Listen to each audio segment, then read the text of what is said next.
அனைவருக்கும் வணக்கம். நான் டாக்டர் ராஜாராம், புற்றுநோய் சிகிச்சை நிபுணர், தேவகி சிறப்பு மருத்துவமனை, மதுரை.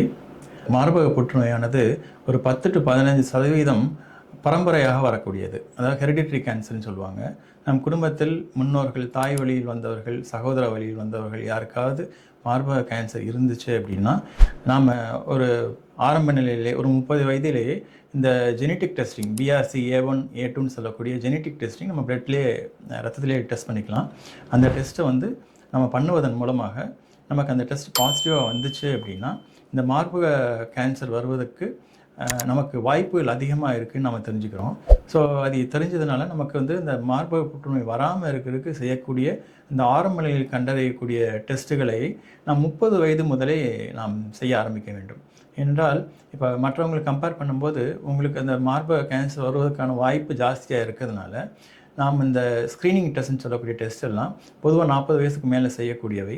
அதையெல்லாம் 30 வயசுலேருந்து செய்ய ஆரம்பிக்கணும். என்ன அப்படின்னா, மார்பக சுய பரிசோதனை மாதம் ஒரு முறை செய்வது, மருத்துவரிடம் சென்று மார்பக பரிசோதனை மேற்கொள்வது, மற்றொன்று மேமோகிராம்னு சொல்லக்கூடிய மார்பக எக்ஸ்ரே.